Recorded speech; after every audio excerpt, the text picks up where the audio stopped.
What's up folks, my name's Dean McCrudden and this is Take the Bucket, and today I'm doing something slightly different than my usual videos. Unfortunately, today I am going to somewhere called the Genocide Museum and the Killing Fields. Usually, my style of videos, I mix like 3 different things. I like to be informative and give information. I also like to be curious, like this is the first time I'm seeing these places, so I like to be, my reaction shocked on camera just as much as you. And number 3 is satire and humour. I'm a Jack the Lad, I like to have fun. Today we're just gonna go with informative. This video is for educational purposes only. I'm not going to be joking around, having humour. It's a very serious subject. So in the West, in Europe, we get taught in school about the world wars. We learn about the Holocaust. But here in Southeast Asia, there was a genocide to the exact same magnitude that kind of gets swept under the carpet. Nobody knows about. And it was actually in a more recent history than the World War. Just in the 70s, millions of people were needlessly killed here in Cambodia, completely wiped out for no reason at all. In fact, there was some justification and some explanation to why it happened, and so it's just the most bizarre. The reason why some people were slaughtered, murdered here, is just sadistic stupidity. Yeah. I'm going to warn a few people, there will be sensitive material here. There will be touchy subjects. I'm going to give out a viewer discretion. Some of the things here might not be the best to witness or hear. But it's fine to come here and record. In fact, the Cambodian government and officials are okay with people coming and vlogging. So as I say, it's for educational purposes. I'm coming to show the raw truth of what happened here, because a lot of people doesn't know about it, and hopefully I can educate a few people and make people a bit more knowledgeable about what's going on in the world and learn about history and everything in between. So let's get in the video and I'm going to show you exactly what happened there. Boom. So folks, I've just entered into what's known as S21. As you can see behind, it looks like the original barbed wire fence. But as you come in, a bit of information for anybody coming here. You have the option to pay $5 to walk around yourself, or you can pay $10 and get a headphone audio that's going to give you information. So as soon as you come in the door, a couple of facts that I've learned. This genocide torture chamber here was here from 1975 to 1979. In fact, that's when the Khmer Rouge regime was doing all their murders for that 4 or 5 year period here. And the guy on the audio speaking says he had 5 brothers and sisters that were all brung here, and he was the only one that survived. There's rumoured to be up to 12 to 20,000 people killed just within this kind of torture chamber here. If that's, I don't even know what way. As soon as I've walked in here, I'm already like, wow. This is such a small area. The grounds is so small. To think that 20,000 people were murdered here and only 12 that was brung here survived. Crazy, absolutely crazy. I think this is going to be a long day, but it's definitely needed. I need to learn about the history of the country I'm in, and I definitely need to showcase, people following along. Absolutely crazy to think that 20,000 people were slaughtered right where I'm standing. So the leader of the Khmer Rouge, Pol Pot, he was the sick, sadistic leader of the regime here. And in 1965, him, accompanied by the regime, stormed into Phnom Penh, the capital of Cambodia, and pushed all the locals out to the countryside. And here, where I am now, used to be a secondary school. You can see as we walk through here that it looks like the remnants of a school. That's what it still looks like now. But they took it over and named it Community 21, where it then became their sick, location to torture and murder people.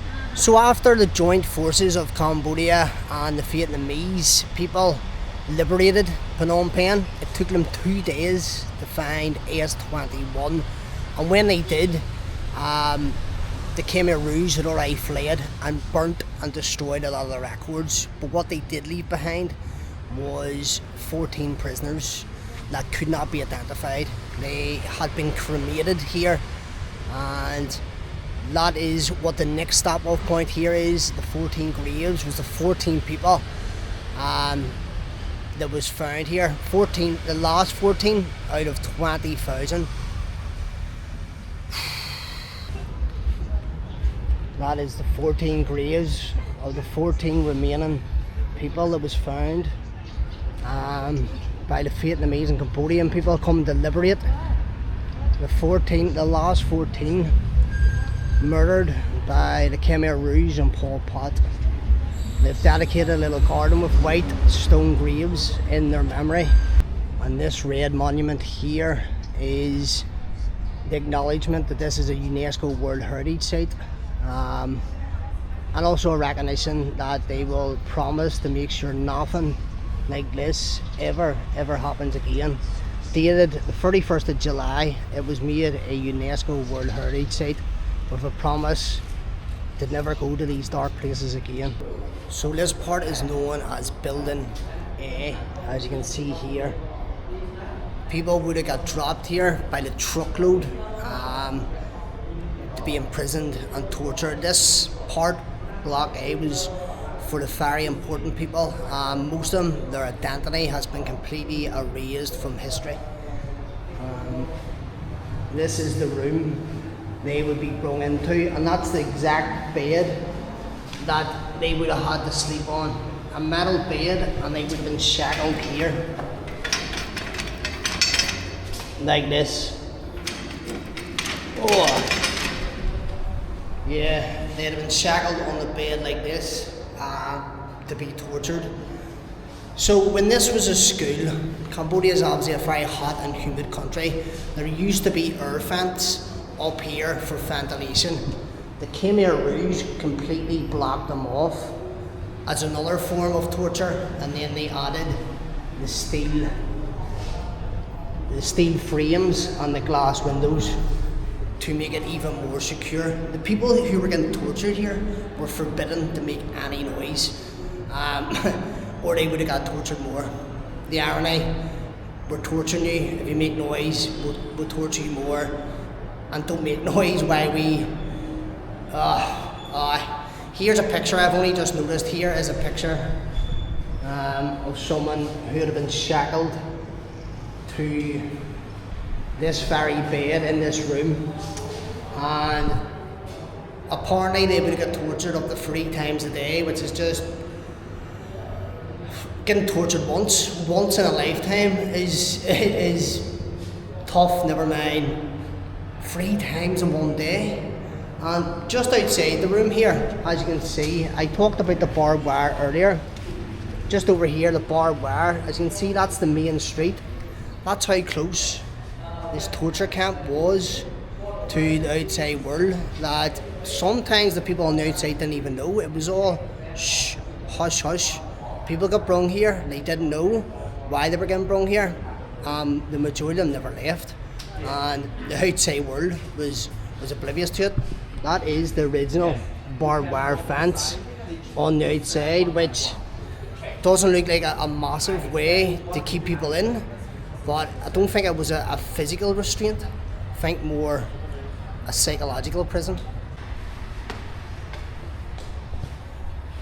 It's crazy, like it still looks exactly like a normal high school kind of corridor and hallway. It's been many years since I've been in secondary school, but I still remember the corridors like this. And School is meant to be a joyful place, a place you look back on with fond memories, your childhood, and again, crazy to think that these rooms here once used for a huge school classroom. You know, you can picture all the young kids learning and laughing and having fun and joking, and there being some really good times here, and it's just so hard to comprehend the how that completely flipped into becoming the complete opposite. You know, this was once a school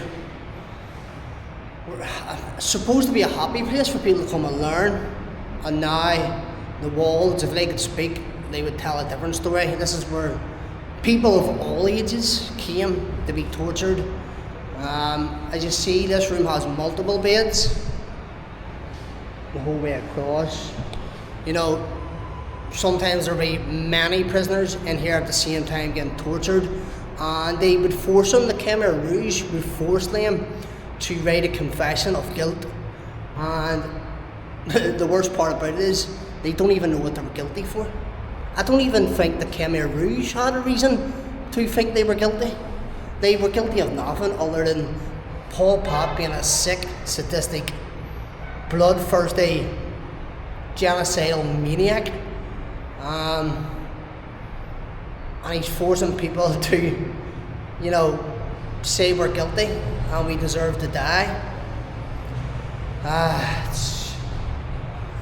I'm lost for words. I'm lost for words. It takes a lot to make me speechless, but yeah, this tour is making me a bit lost for words. So I've just discovered that the pictures in the rooms in Building A, these pictures here, look, right? I thought they were maybe reenactments or, you know, just for display.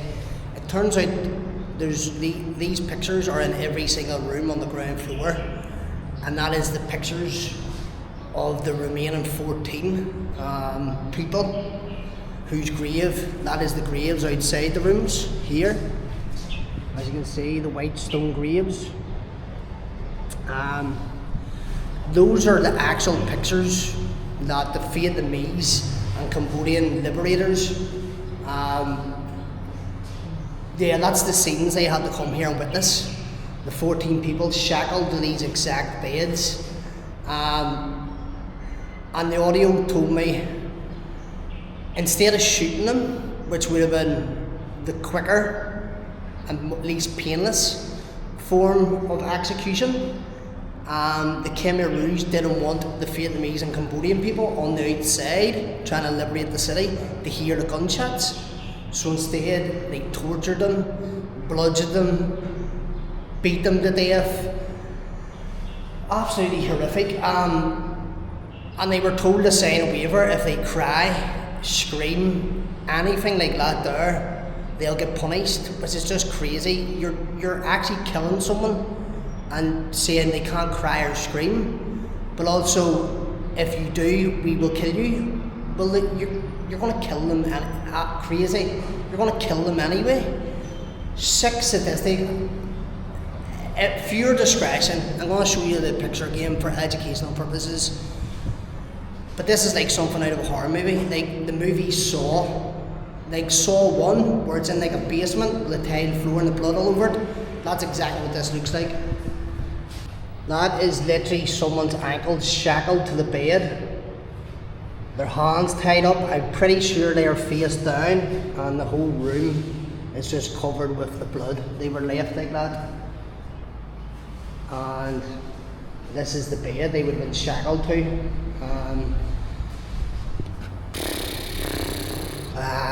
The audio keeps repeatedly saying, if it gets too much for you, go outside and listen to it, and it's a tough one. It's really hard to fathom or comprehend.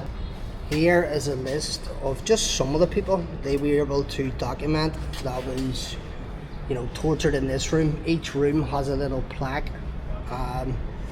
This person, 36 years of age, I'm currently 36. That's like me getting brung here now and getting tortured for.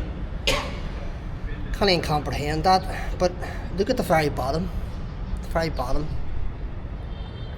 16. That's a young boy. That's a kid. Barely even born. Barely even lived. Coming here and getting put through such excruciating pain. Let me see. Go inside this room. This one here has a picture of the wall. Slightly.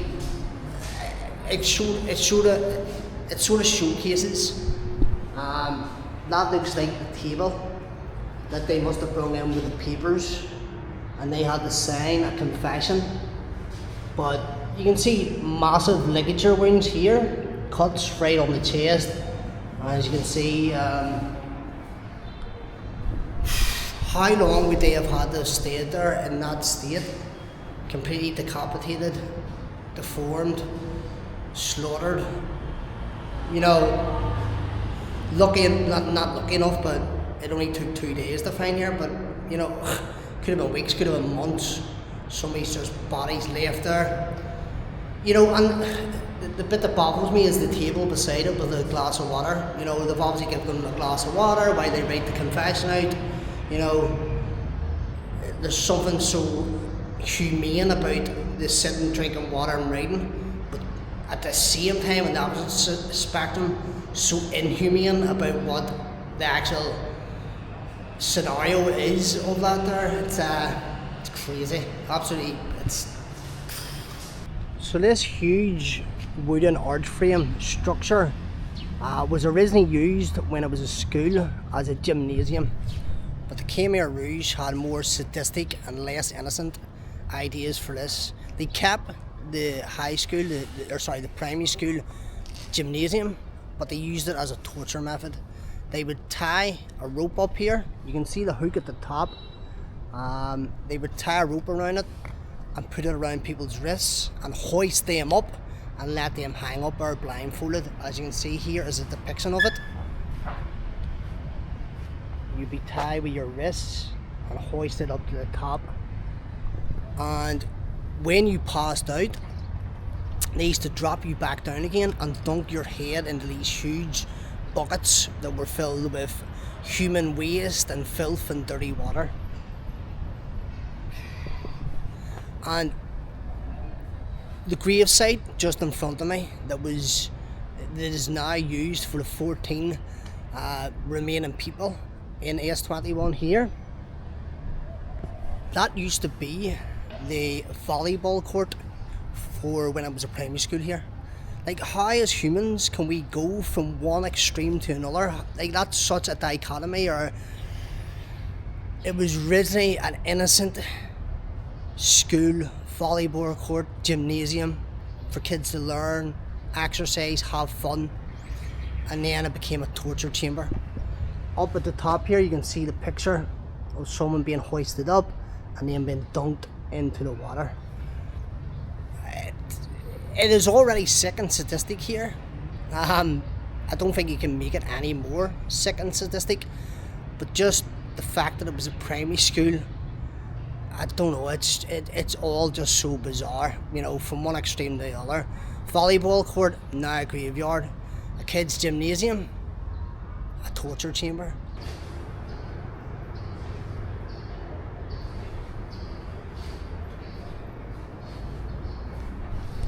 So the woman round there says, I can't record. The person on the top picture, that's Pol Pot. That's who organised all this. Fuck you, Pol Pot. And the guy below was the chief officer of S21. He sanctioned all the murders and torture here. Fuck you too. I'll go around and get a picture of it quickly. Top one, Pol Pot. Bottom one, chief officer of S21.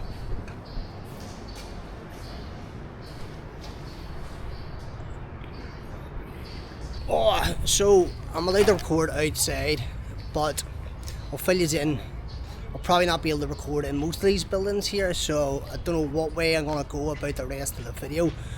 But I'll bring you the main details. So the picture in that room, the top picture, that was Pol Pot. That was the sick motherfucker that organised all of this. He was the leader of the Khmer Rouge, and the one below was the chief officer of this compound. But over beside him was another guy who was originally, and I didn't get to see it because I was asked to leave. I got bits and pieces of it. So he was also one of the leaders of Cambodia, or Phnom Penh, and he was good friends with Pol Pot. There was a picture of all the leaders together, and they're all smiling. And then the picture below is that guy shackled up in one of these rooms here, and they executed him in 1978.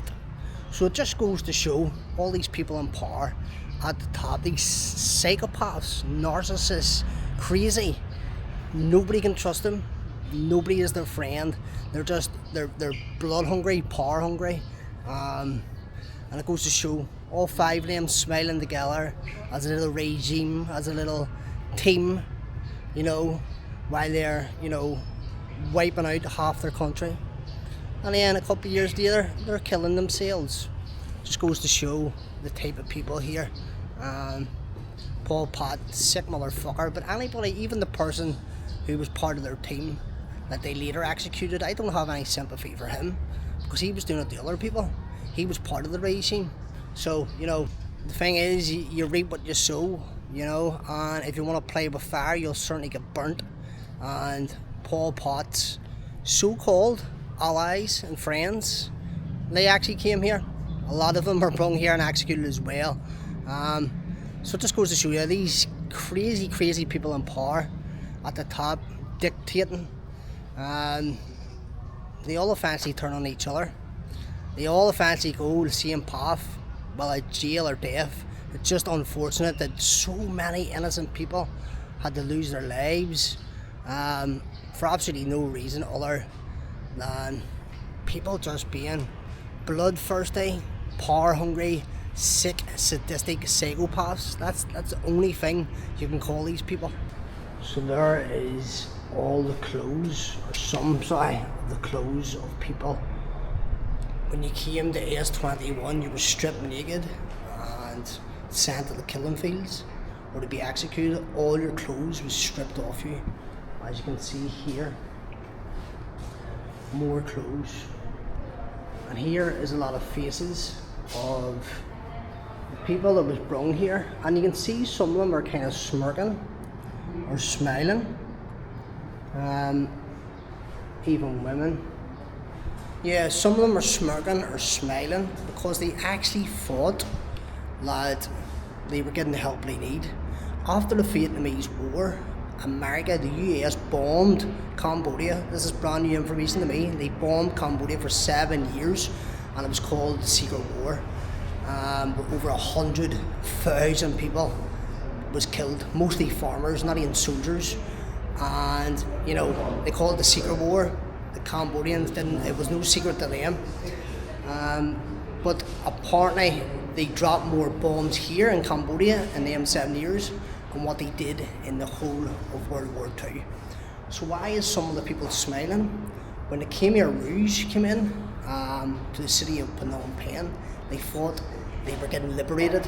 The Khmer Rouge came in and pushed hundreds of thousands out to the countryside, and they thought they were going to be saved. A lot of them actually cleaned their houses, packed their suitcases, tidied up, thinking that their lives were about to change for the better. Little did they know, it was the end of the road for them. So the Khmer Rouge used the threat of the US to get hundreds of thousands of people out of the city of Phnom Penh. They said that there was bombs on the way from the US, but really it was just a tactic to get control. It doesn't matter whether you were disabled, handicapped, a pensioner, a baby. Everybody was forced to leave the city out to the rural areas. Many people didn't survive and make it out to the rural areas, and if you refused, you were executed on the spot. You're stuck between a rock and a hard place. The the US has been attacking you for 70 years and bombing you. What is supposed to be your own people in your own country, the Khmer Rouge, who's meant to defend you, they are now attempting to execute you. What a scary life it must have been to be here throughout that. Like the paranoia, the fear. Who do you turn to for salvation? Who do you turn to for freedom and liberation? Who do you trust? Even if someone was trustworthy coming in to support you and back you like the Vietnamese finally did, how do you trust them? You know, when everybody has just done you dirty. You know, when the Vietnamese come in to help, I'd have been that paranoid. Are they helping, or is this another tactic to get us to do what they want? So sad, so sad. So leaving building A and building B, you come on round here to building C, and the majority of the buildings here, especially building C, has been pretty much untouched since it was liberated back in the 70s. It looks exactly how it was back then. As you can see here, the front of the kind of Rwandas they're called has this barbed wire mesh here the whole way across, and the reason for that is so the top floor was used as a detention centre. They would cram up to 60 people into these little small rooms. They're waiting to get, you know, tortured or interrogated, and the ground floor ones were the prison cells where they had maybe 2 or 3 people crammed into a very small room. They find it easier and the people that were getting interrogated to be on the ground floor in the smaller cells, and they could bring them round to buildings A or B to get interrogated, to get tortured, and while you're waiting for that, you'd be up on the ground floor. Why does building C have the barbed wire mesh here? The reason being is someone jumped from the top floor and committed suicide. Escaping this place was virtually impossible, and committing suicide was actually really tough to do because you had no possessions, you were stripped naked, you weren't allowed anything. They done searches every single day. So when the guy jumped off the roof or jumped off the top floor to commit suicide, they put this in to keep them in. But it didn't stop the suicides. A guy, when he was getting forced to write his confession, stabbed himself in the neck with the pencil or pen.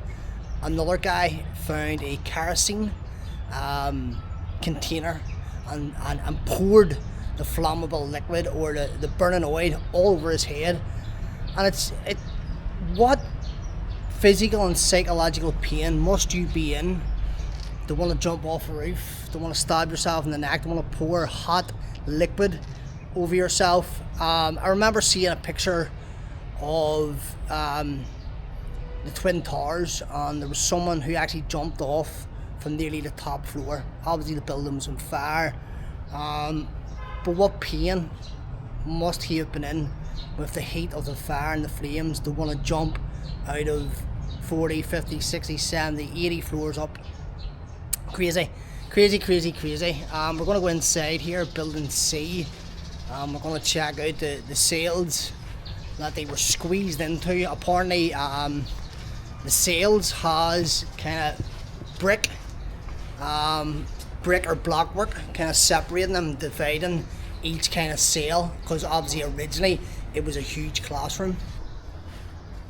So this is the kind of size of the cells. You know, it's not much bigger than my shoulders width across, and 2 or 3 people would have been crammed into here. It's literally just brick and breeze block. You know, I can barely fit through the door. In fact, if I stood shoulder width apart like this, I couldn't fit through. I have to go through sideways. And this is where people would have been held captive. You've been waiting here. In fact, if you were down in this cell, you were getting interrogated. So you were getting brought round to the interrogation rooms in building A and B. You know, but you know, without intensely getting interrogated or tortured, being stuck in this room with 3 other people in these conditions would be torture enough. So as you can see in this kind of prison room, there is a huge hole in the wall that goes the whole way through to the opposite end of the building. When this was a primary school, obviously that wasn't there. These would have been separate rooms, but the prisoners, or sorry, the officers of AS21 have cut huge holes in the walls so they could see the whole way across and keep control and maintain control of the whole prison block.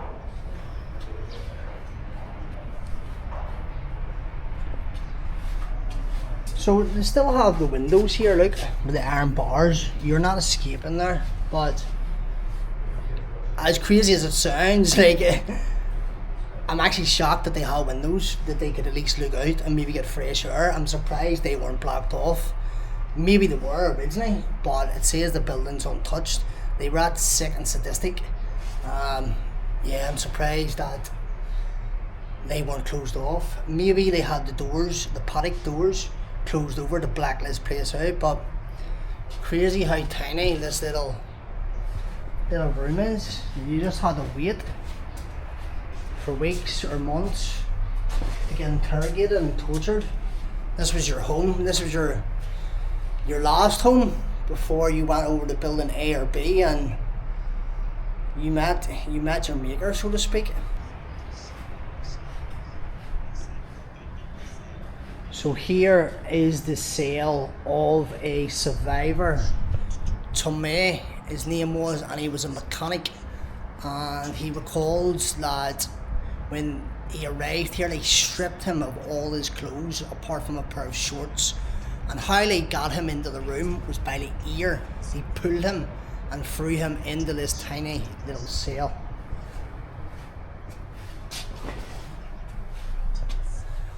In the corner, as you can see, is a little bucket. That is what he had to use to urinate and do a bowel movement. And he says if he accidentally knocked it over and it fell on the floor, he was forced to lick it up until the whole floor was cleaned. He was actually shackled by the ankle to the corner of the room. And he says at night time, if he was sleeping and he turned and even one chain made a clink, they would come in and beat him. They were beating him sometimes 5, 6, 7 times a day. He said his face was that swollen and bruised. He couldn't find anywhere to sleep.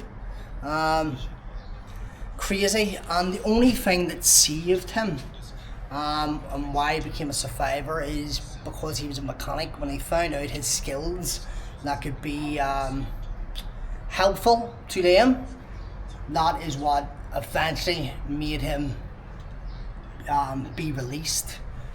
Through here is a bar. This bar here was used for hanging keys on. As you can see, the nails, they would hang the keys and they would number along the wall, 1, 2, 3, whatever the key number was for whatever cell or whatever room. The funny thing about that was they discovered that the guard that wrote this didn't even know how to count past 7. Someone had to take over from here and finish the rest for him. He was that uneducated. The guy, the guard who's working here, was that uneducated. He couldn't even count past 7. The irony and the hypocrisy, crazy. That there is where all the keys to some people's freedom was hung.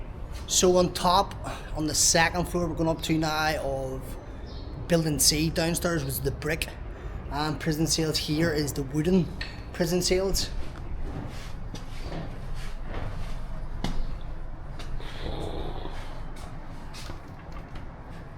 As you can see, the cut in the wall here, so the prison officers could see the whole way up into the top corridors, so they always had control. But look at the prison, look.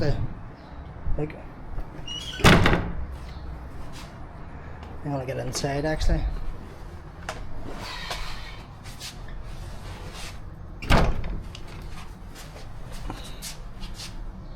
Don't even know if you can see me, but same again. This wooden prison cell is shoulder width apart, not much space, and 2 or 3 people would have been crammed into here at any given time.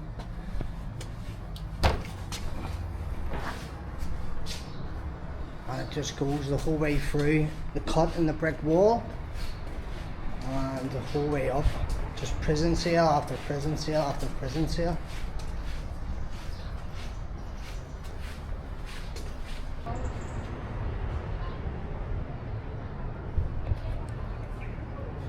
Crazy to think that we're just smack bang in the middle of a city centre. Obviously back then there wasn't high-rise buildings and it didn't look like this, but it still would have been the city centre, just, you know, just outside that fence. People were going about their daily business not knowing that this was inside. But what I will show you here is here is a time frame of, okay, so the final ending of the Khmer Rouge military and political organisation here, and also the death of Pol Pot here. And I'm actually it's mind blowing that the date, the Khmer Rouge final date was December 29th, 1998, and Pol Pot didn't die until April 15th, 1998. So nearly 20 years after the killing fields and the genocide of the Khmer Rouge is when Pol Pot died. He went on to live 20 more years after the 6 sadistic things he's done. Absolutely disgusting that he was allowed to continue on for 20 more years. And here is the final withdrawal of the Vietnamese troops. Here, September 21st, 1989. So the Vietnamese obviously swarmed in to liberate here, and they knew something was going on, but I don't think they realised to the extent how bad it was here until they started finding these torture camps. But in 1989, they finally agreed to leave the country. But again, that's 20 years after, 20 years later. 20 years later. You know, it should never happened in the first place. Once it got liberated, that should be it. But it took 20 years for it to be safe enough for the Vietnamese to leave. And 20 years later for the leader, that sick motherfucker, and that's all he is. He's a disgusting human being. 20 years later, he went on to live before he died. So the next room is a bit graphic, let's just say, where it showcases human remains. So if just again for your discretion before I go in here and show you, but it is part of the tour. So firstly, when you come into this room, there is a map of Cambodia. All over the map is little red dots. Countless amount of red dots plastered everywhere. That is the offices like AS-21, killing fields, detention centres, all over Cambodia. And the scary thing about that is they haven't discovered them all. They're still to this day discovering killing fields and mass graves. And most of it, you know, Cambodia is a lot of jungle terrain. Most of it has just been overgrown by jungle terrain that they probably will never ever find. But this is the part that I'm just going to warn you about. It's human remains. So behind me you can see the skulls, human skulls. Over here is a box of human bones and more skulls. That is just a small fraction of the remains that they found, and what they want to do here is preserve them as much as possible to give the people here a respectful gravesite so they are remembered. But it's extremely disturbing to see countless amount of human skulls, and this is only a small amount. It just kind of puts it in the scale how many people was slaughtered here. There's maybe only a couple of hundred skulls in this room, and there was thousands slaughtered here. A lot to take in. It's a lot to take in. I've been to Birkenau and Auschwitz in Poland, which is again, but this one here is actually displaying the remains. There's something about this place that just seems even more raw, if that's even possible. So behind me, that is the entrance or the exit of the Genocide Museum here, and as you can see, it is smack bang in the middle of Phnom Penh City, and that's just a side street. Smack bang in the city was the home to AS-21 Genocide. So when you come to Phnom Penh, you do this in two parts.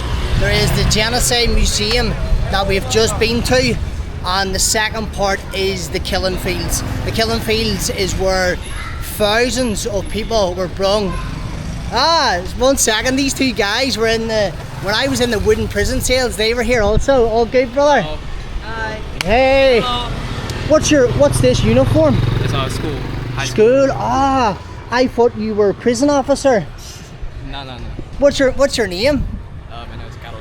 How did you learn English? I learned English from YouTube. From YouTube. I'm making a YouTube video. He learned English from YouTube. And how did you learn English? I also learned from YouTube. Nice, guys, nice. Do you want to say a message to my friends in Ireland? Ireland? Yeah, Ireland, bro, yeah. May you please come visit us in Cambodia and also be safe. Be safe, come visit. What about you? How do you celebrate St. Patrick's Day? How do we celebrate St. Patrick's Day? With lots of alcohol. Oh. Are you allowed alcohol here in Cambodia? Do you drink alcohol in Cambodia? Yeah, Yes, but we have a lot of beers. But you're too young. Yeah, yes, we're too young. I'm 15. You're 15. And how many more years of school left? Yeah, 3. Three. Yeah, until 12. Incredible. Thank you very much, guys. It was nice to meet you. It was nice to meet you also. I'm gonna keep walking. Thank you. Yes, bye. When I was in the wooden jail cells on the second floor of Building C, they were also there. But so you do the tour in two parts. You go to the Genocide Museum and then you go to the killing fields. The museum is AS-21 is where people were housed and detained as prisoners. The killing fields, self-explanatory, it speaks for itself. I got a YouTube. Yeah, of course you can get my YouTube, of course. I was going to finish the video and come back and say to you, in Pakistan, everybody wanted my YouTube. Vietnam, nobody wanted my YouTube. Cambodia, they want my YouTube. I will give to you 1 second. Dino McCrudden. Not really. Let me see, one moment. Subscribe. Thank you very much. Is it okay if I put your video in Yes, the okay. video? Yeah. Yeah. Is there anything you want to say for the video? No, not really. No. really. So wait, let me see. Say, Just please subscribe and like the video. please subscribe and like the video. Can you do me a favour? Yeah. Can you say a message in Khmer, Cambodian, and you say a message in Cambodian for the camera? Don't tell me what the message is. Just say a message and he say a message. Hope I know. Okay. Wait, let me think.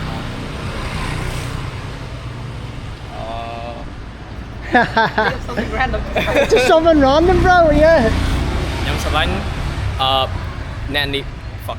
I'm sorry. He cursed in English. He said I'm sorry. He said a bad word in English. It's okay, brother. It's okay, right? Say a message. 1, 2, 3 in Khmer. Nhâm sờ lánh nè lại thôi chừng miếng muối mua trai về Scott. Nice, bro. Thank you very much. I appreciate it. Yes. Guys, stay in school. Keep learning English. Yes. Keep going to school, and hopefully you have a wonderful life. Thank you very much. Thank you, sir. My name on YouTube or Facebook and Instagram is the same as my YouTube. If you add me, I will follow you back, and we can keep in touch. Okay, bro? Yes. Thank you. Yes, bro. Peace out. Thank you. So there you go. Now the beautiful people of Cambodia. This country is often misrepresented, misunderstood.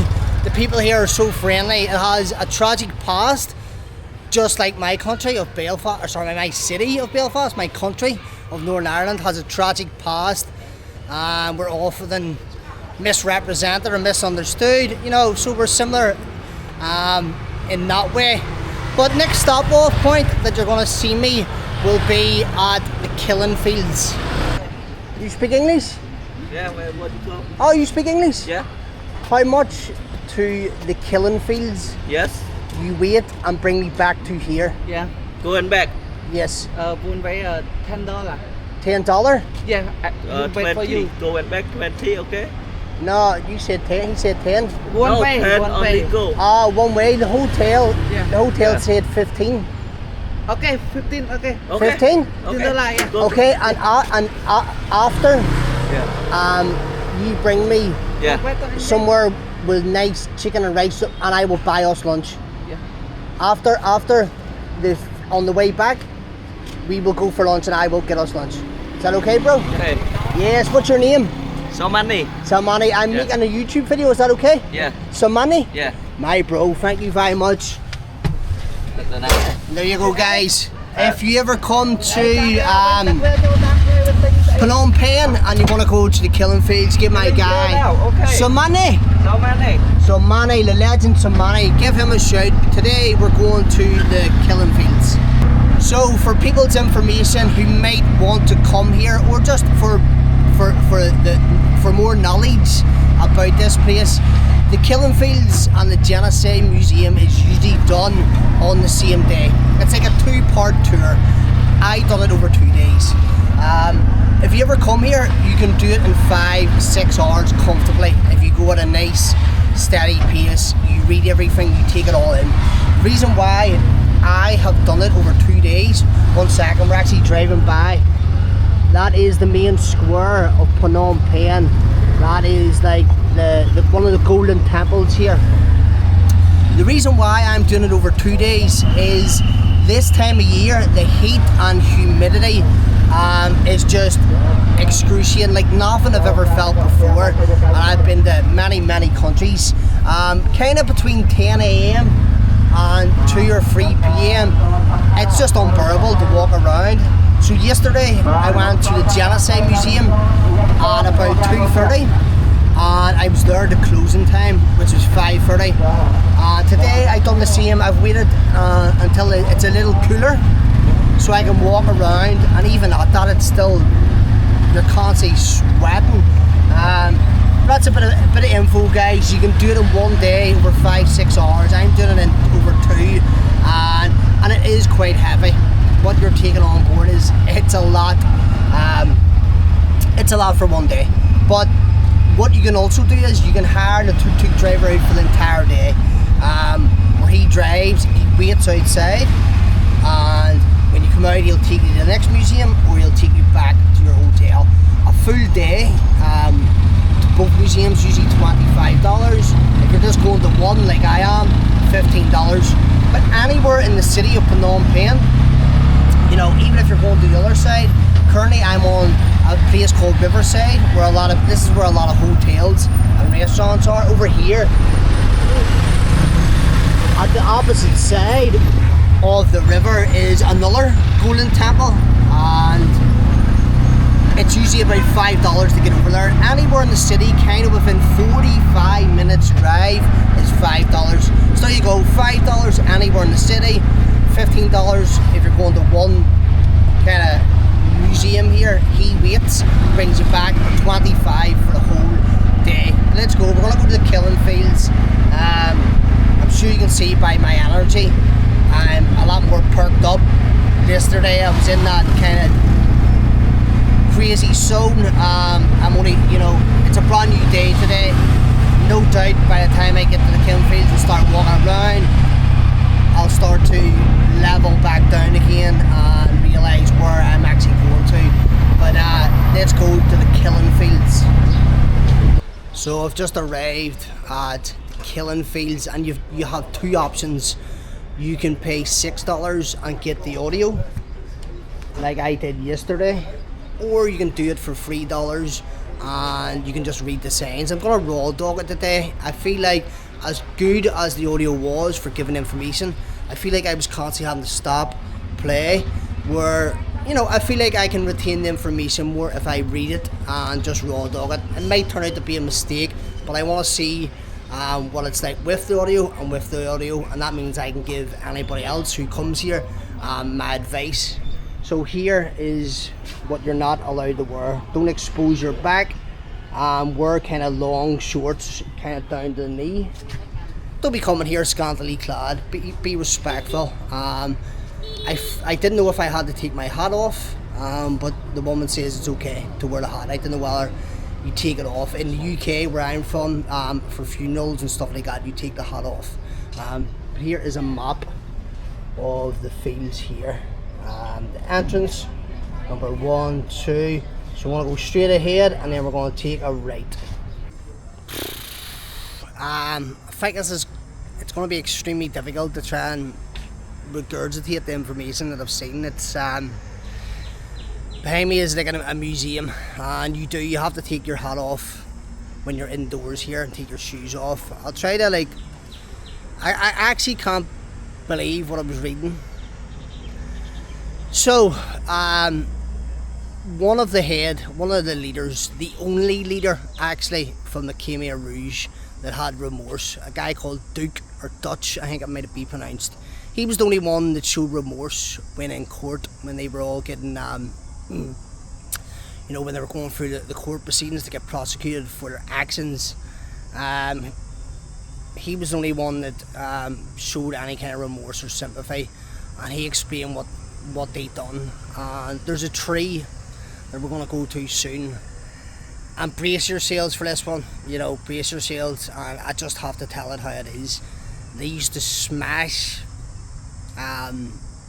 babies against it. They would grab babies by the ankles, and yeah, apparently babies were useless, you know, kids, children.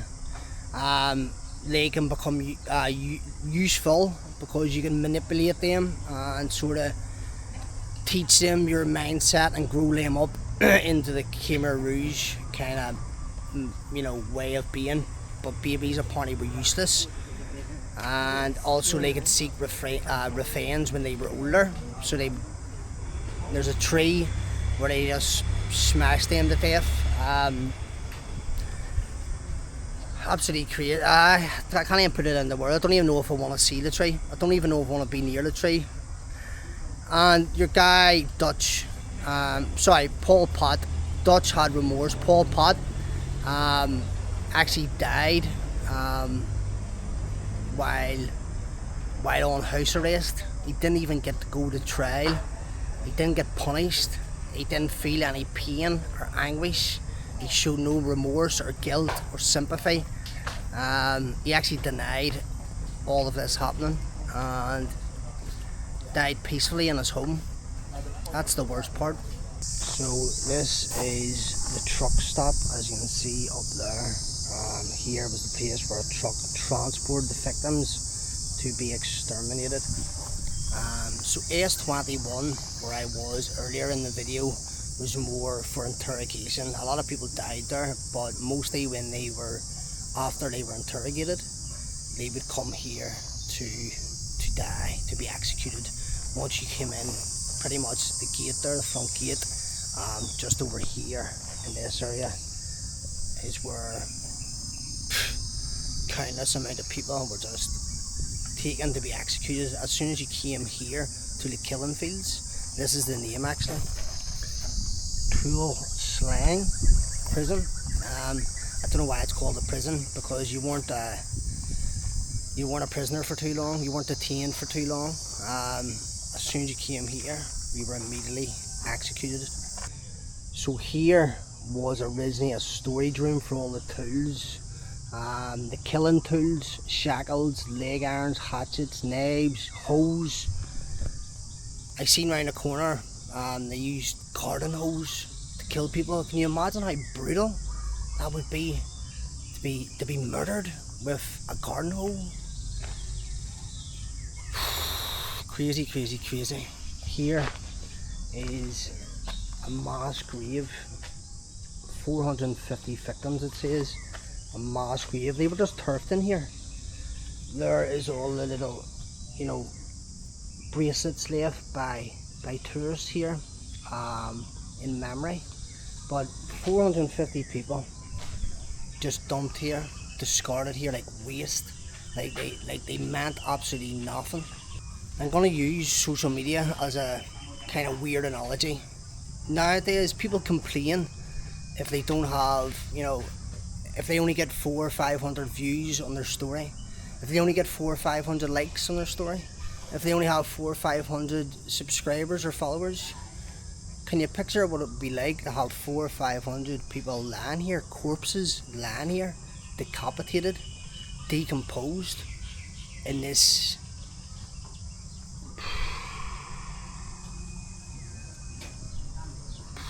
count yourself lucky that 450 is a lot scary amount of people just left here to rot, just discarded like trash, like they meant nothing.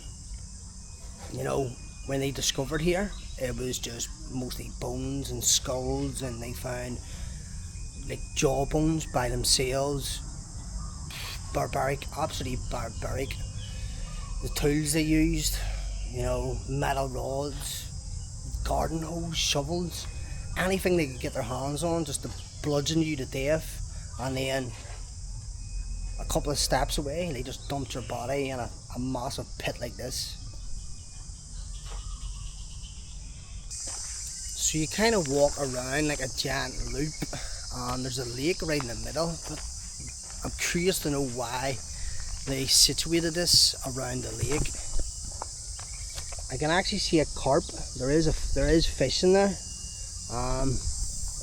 Why did they situate it near a lake? What was that lake used for? There's just a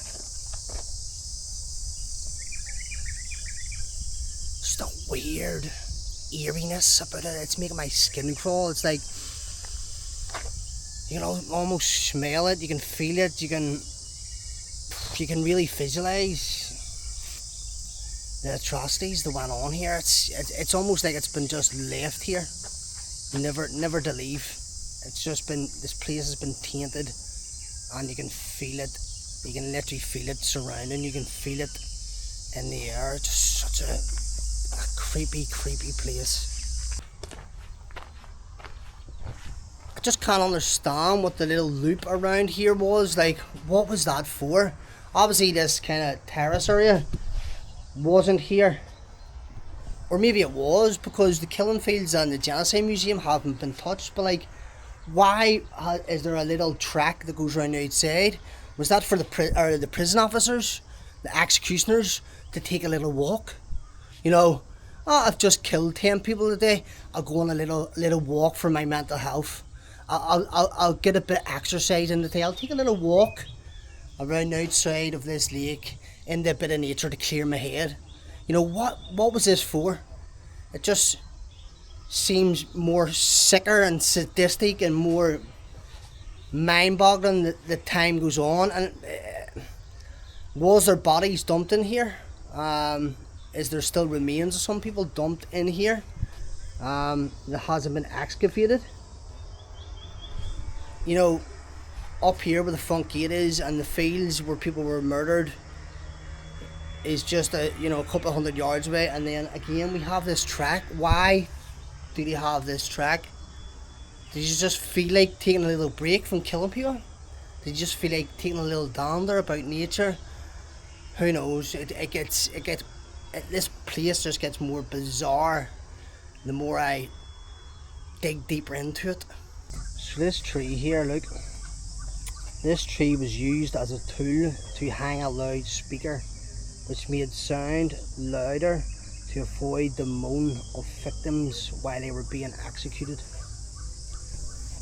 So they had a large speaker blaring sounds or music out on top of this tree here, to kind of muffle out the sound of screams and moans as they executed people. Not that it matters, but what sounds or music were you playing? Surely that loud sound, did that not reverberate? Did that not echo? Did that not sound an alarm on the outside for people to hear? What noises were you making? Surely moans would be quieter than a loudspeaker blaring. It's not even worth trying to think or decode or decipher or justify, or just absolutely sadistic that you have, a speaker to muffle the sound of people being murdered.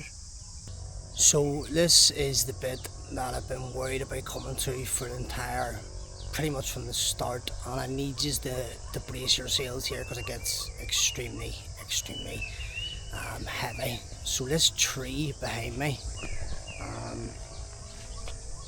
this tree which the executioners smashed the children's heads against, the psychopaths, the sick psychopaths would grab babies by the ankles and smash their heads. It's actually making my blood boil. It's making me so fucking angry. So they would smash their heads against this tree and just literally dump them here, like mass grave of more than 100 victims. They would just dump little babies, innocent babies, into this pit and just discard them. Absolutely. I don't even know what to say, you know. As I say, I want to expose this, I want to bring it to light, I want to create awareness, but it's tough to take in, man. Little babies' heads, man. Little babies, like babies are only born, right? And just to discard them here, naked, no clothing, no respectful grave, just dump them in a pit in the ground. There is all the little bracelets for remembrance and respect. I'm actually going to lay one myself. All my trips I go on, I collect a little bracelet and wear it on my wrist. I actually have one on my wrist from Pakistan. I went into a mosque in Pakistan near former Al-Qaeda leaders' compound. Extremely, like, they are devout Muslims, and I told them I was a Christian, and they welcomed me in with open arms and gave me this little bracelet of solidarity and peace. And on this side I have a couple of bracelets, and I actually got this one here. Can you see the red and blue one? I actually got that a couple of days ago in Cambodia. That is the one I'm going to lay here, and the reason why I'm going to lay this here, it's my first day in Cambodia. I went for food, and I noticed there's a lot of people begging in Cambodia, especially in contrast to Vietnam. There's no begging, and I realised how poor it is here. And a little boy came up to me. He must have been only 6, 7, 8, maybe 9 at the oldest, and he was selling stuff. And originally I was like, no, go away, because I've been pestered all day, and about 5 or 6 people approached me while I was eating my dinner. But I do have empathy, and I do have sympathy, and I do have a kind heart, and I was like, you know what, kid, how much is it? I will buy one off you. And I bought this one off him, which has the Angkor Wat on it and the Cambodia colours. But the most daunting part about that was he was only a baby, and it was people of his age that was getting brung here against, just a young boy. It's sad that he has to actually go out at his age at night time and try to earn a living by himself. Where's his parents? But I can tell you what's even worse than that, there, getting brung here at that age and getting murdered and dumped in the grave. This is my little token of respect and solidarity and peace, and hopefully this never ever happens again. And hopefully the young kids in Cambodia now, hopefully their lives turn around, because it is poor here. Hopefully, I pray for the people of Cambodia.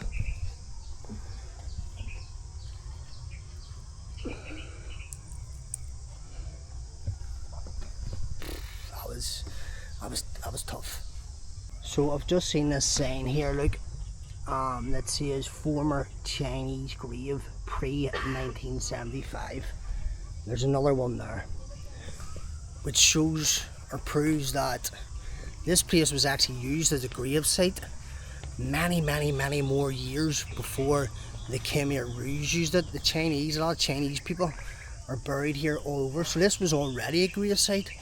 So that has me thinking, was that maybe the reason behind the Khmer Rouge coming here? That if they dug up the old graves and buried in what is already a grave site, would it hide it? Would it make it go under the radar? The smell of you know, a cadaver, a corpse decomposing, could you know, hide that by saying, well, it's already a graveyard? I don't know, it's up to speculation, but that's my kind of theory, that's my kind of assumption. Did they choose this location because it was already a graveyard? So this sign says mass grave of 166 victims with no heads. No heads. You know, I understand the countries go to war. I get that. We've done it from the dawn of time. It's in human nature. Divide, conquer, you know, explore, try to rule, whatever it may be, right? It is human nature. I just can't understand killing your own fucking people. Your own people. Cambodians killing Cambodians. How sick and sadistic must you be? And some of the reasons why, because they wanted like a classless society. If you had glasses, they would kill you, because glasses was apparently a sign of being intellectual. Where common sense is, wearing glasses just means your eyesight is slightly deficient, slightly poor. Here, it classes you as an intellectual. If you had soft hands, they murdered you, because that means you were of higher class or of education, because you were maybe doing a job that wasn't farming or out in the field. Rough hands meant you were uneducated. Soft hands meant you were educated. Killing people for having soft hands. And then it gets even worse, you know, beheading people. You know, if you're going to kill people, you know, killing them's enough. Decapitating them so they're unrecognisable, taking their head off, that's just sick and sadistic. That's not, you know, following your country. That's not following a regime. That's not following, yeah, that's not defending your country. That's just sick and sadistic. That's to go to the extent that decapitate, to take someone's head off. I'm stumbling over words here. I'm just, as I say, I'm lost for words at how sadistic this whole area and whole part of history is. Back to my tuk-tuk driver. That was enough, you know, for one day. In fact, that was enough for one. Now you wanna go back? Yeah, that was enough for one lifetime. Are you hungry? Let's go for food. You want around here?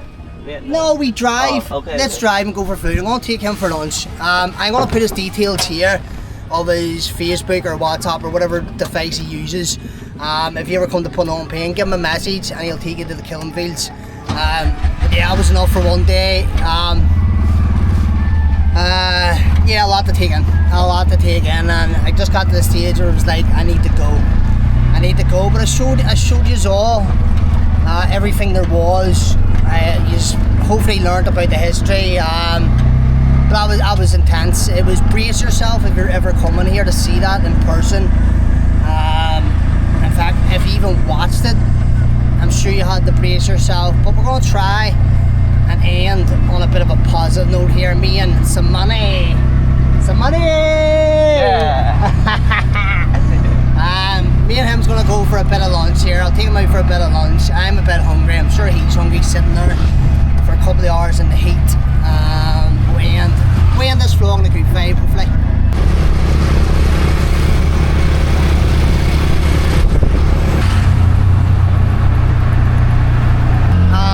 If you can remember in the video where the lake in the killing field that is it there. Just here, and that is that lake. Crazy to think, like, I didn't even know driving up here. I was just like that I was pointing at the mass grave. It gets more bizarre and bizarre. But as I say, we'll try and end on a happy here. Let's go and get some local Cambodian food.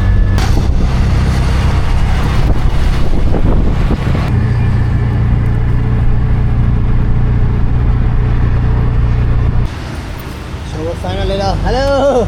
We'll find a little local restaurant. The driver is just away in there. There's all the food there. That must be the local dishes. Here, he picked that one. I picked the chicken. My chicken's getting chopped up over here. Who knows? My driver picked here, so I can't argue with him. There he is there. Yeah. Tea. So they brought a big jug down of, what is this, tea? Tea, yes. Iced tea or warm? Ice. Iced tea. Oh, there's the dishes. What's this one called? Soup. My soup. Called some local coal. Local go. Yeah. And soup. this is just chicken? Chicken. Or duck? Chicken or duck? Yeah. Ah, and we got rice also. That's all. What's it? Right. What? How do you say rice in Khmer? Bye. Bye. Yeah. And how do you say this? Bye. Aye, let's do cheers. Cheer. How you cheer? Chua. Chud. Chua mùi. Chud mùi. Yeah. Chud mùi. Chua mùi. They're all laughing. Let's do the taste test here of the iced tea first and foremost.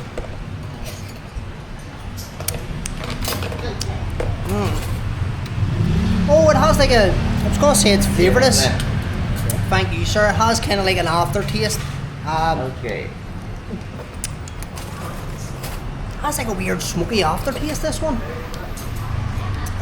Let's do the taste test with the chicken. I love the chicken. I think it's actually duck here. That they just grill on the barbecue. You'd say it has that smoky taste to it.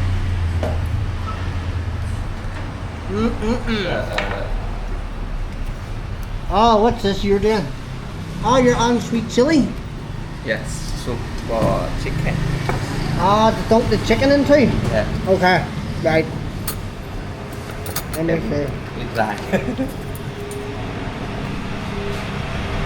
Try. Sweet chili. Folks, I'm gonna enjoy a bit of lunch with my driver, Samani. Do you want to say a message to my friends? Say a message. Can you say a message in English and Khmer? Hello, welcome Cambodia. So many. Samani. And can you say in Khmer a message? Susday. Good for so many. Thank you very much, brother. Folks, I'm going to enjoy this lunch. It's been a long day. We ended on a good note with my driver.